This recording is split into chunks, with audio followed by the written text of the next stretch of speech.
ಒಂದು ದಿನ ಶ್ರೀಕೃಷ್ಣ ಮತ್ತು ಅರ್ಜುನ ಒಂದು ಗ್ರಾಮ ವಾಸ್ತವ್ಯಕ್ಕೆ ಹೋಗಿದ್ರಂತ. ಅಲ್ಲಿ ಇವ್ರು ಗ್ರಾಮ ವಾಸ್ತವ್ಯದಾಗ ಇದು ವಾಯು ವಿಹಾರ ಮಾಡ್ಬೇಕಾದ್ರ ಒಬ್ಬ ಬಡ ಬ್ರಾಹ್ಮಣ ಭಿಕ್ಷೆ ಪಡ್ಕೊಂತ ಅಡ್ಡಾಡತ್ತಿದ್ದಂತ. ಭಿಕ್ಷೆ ಪಡ್ಕೊಂತ ಅಡ್ಡಾಡ್ಬೇಕಾದ್ರೆ ಅವನ್ನ ಅರ್ಜುನ್ ನೋಡ್ದಂತ. ಯಾಕೆ ಹಿಂಗ್ ಭಿಕ್ಷೆ ಪಡೋದ, ನೀವು ಸಹಾಯ ಮಾಡೋಣ, ನಾನು ಅವಂಗ ಒಂದು ಚಿನ್ನದ ನಾಣ್ಯದ ಚೀಲ ಕೊಟ್ಟಂತ. ಅವ ಬಾ ಚಲೋ ಆತ್ರಿ ಅಂತ ಹೇಳಿ ಭಿಕ್ಷೆ ತಗೊಂಡ್ ಹೊಂಟಿದ್ದಂತ. ಅಷ್ಟೊತ್ತಿಗೆ ಕಳ್ಳ ಬಂದ ತುಡು ಮಾಡ್ಕೊಂಡು ಹೋಗ್ಬಿಡ್ತಾನು. ನೆಕ್ಸ್ಟ್ ಡೇ ಮತ್ತೂ ಬಂದು ಭಿಕ್ಷೆ ಪಡತ್ತಿದ್ದಂತ. ಅರ್ಜುನ್ ನೋಡಿದಂತ, ಇವ್ ನಿನ್ನೆ ಚಿನ್ನದ ನಾಣ್ಯ ಕೊಟ್ಟಿನಿ, ಯಾಕೆ ಭಿಕ್ಷೆ ಬಿಡತ್ತಾನ ಅಂತ ಕೇಳಿ, ಇಲ್ಲ ಅರ್ಜುನ ಹಿಂಗ ಆಗೈತಿ ಅನ್ನೋದು. ಮತ್ತೆ ಅರ್ಜುನ ಮರ ಕೊಟ್ಟಿ ಮತ್ತೊಂದು ಡೈಮಂಡ್ ಕೊಟ್ಟಂತ, ಒಂದು ವಜ್ರ ಕೊಟ್ಟಂತ. ಮತ್ತೆ ಅವ್ನು ತಗೊಂಡೋಗಿ ಸೇಫ್ ಆಗಿ ಇಡೋಣ ಅಂತೇಳಿ ಒಂದು ಮಣ್ಣಿನ ಮಡಿಕೆ ಒಳಗೆ ಇಟ್ಟಂತ. ಅವ್ನು ಏನ್ ಗೊತ್ತಿಲ್ಲ, ನಂಗೆ ನೀರು ತುಂಬ್ಕೊಂಡ್ ಬರಾಕೋದ ಯಾಕೆ ಸಮುದ್ರದ ಇದ್ರೊಳಗೆ ನದಿ ಒಳಗೆ ಹಾಕ್ಬಿಡ್ತಾವ, ಅದು ಹೋಗ್ಬಿಡ್ತದೆ. ಮತ್ತೆ ನೆಕ್ಸ್ಟ್ ಡೇ ಪಾಪ ಮತ್ತು ಭಿಕ್ಷೆ ಬಿಡಕ್ ಸ್ಟಾರ್ಟ್ ಮಾಡಿದ. ಮತ್ತೆ ಅರ್ಜುನ್ ನೋಡಿದನು, ಮತ್ತೆ ಮರ್ಕೋ ಹುಟ್ಟೆ ಮತ್ತೆ ಏನಾರು ಕೊಡೋಣ ಅಂತೇಳಿ ಕೊಡಾಕ್ ಹೊಂಟಿದ್ದಂತ. ಅಷ್ಟೊತ್ತಿಗೆ ಅರ್ಜುನ್ ಇವ ಕೃಷ್ಣ ಕರೆದಂತ. ಅವ್ನೇನ್ ಕೊಡಾಕ್ ಹೋಗ್ಬೇಡ, ನಾ ಕೊಡ್ತೇನೆ ಗಪ್ಪ. ನಾನು 2 ಚಿನ್ನದ ನಾಣ್ಯ ಕೊಟ್ಟಂತ. 2 ಚಿನ್ನದ ನಾಣ್ಯ ಕೊಟ್ಟಂತ ಚಲೋ ಆತಂತ ಖುಷಿಲೆ ತಗೊಂಡ್ ಹೋಗ್ಬೇಕಾರ ಹಾದಿನಾಗ ಮೀನ್ ಮಾರಾತಿದ್ದಂತಪ್ಪ. ಮೀನ್ ಮಾರೋದನ್ನ ನೋಡಿದಂತ. ಎಷ್ಟ್ ಚಂದ ಮೀನ್ ಅದಾವ, ಇವ್ ನಾನ್ ಮನಿಗ್ ತಗೊಂಡ್ ಹೋಗ್ತೇನೆ, ಮನಿಗ್ ತಗೊಂಡ್ ಹೋಗಿ ಇವ್ನ ನದಿ ಒಳಗ್ ಬಿಡ್ತೇನೆ, ಇವರ ಫ್ರೀಡಮ್ ಆಗಿರ್ಲಿ ಅಂತೇಳಿ ಯೋಚನೆ ಮಾಡಿ 2 ಮೀನ ತಗೊಂಡಂತ.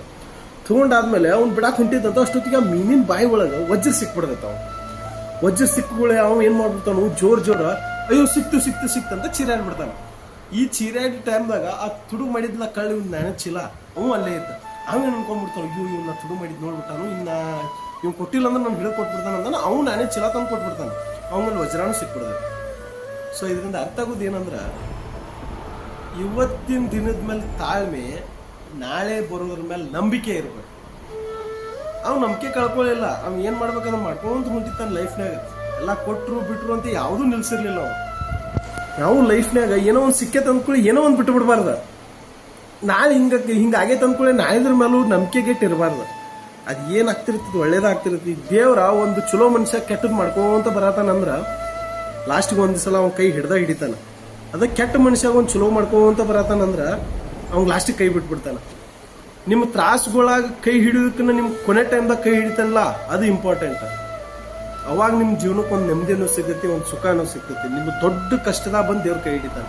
ಸೊ ಅದಕ್ಕೋಸ್ಕರ ಲೈಫ್ನಾಗ ನಾಳೆ ಬಗ್ಗೆ ನಂಬಿಕೆ ಇರಲಿ, ಇವತ್ತಿನ ಬಗ್ಗೆ ತಾಳ್ಮೆ ಇರಲಿ. ಅಂದ್ರೆ ಲೈಫ್ನಾಗ ಎಲ್ಲ ನಿಮ್ಮನ್ನ ಹುಡ್ಕೊಂಡ್ ಬರ್ತೈತಿ. ನಿಮಗೆ ಏನ್ ಸಿಗ್ಬೇಕಾದ್ ಸಿಗ್ತೈತಿ.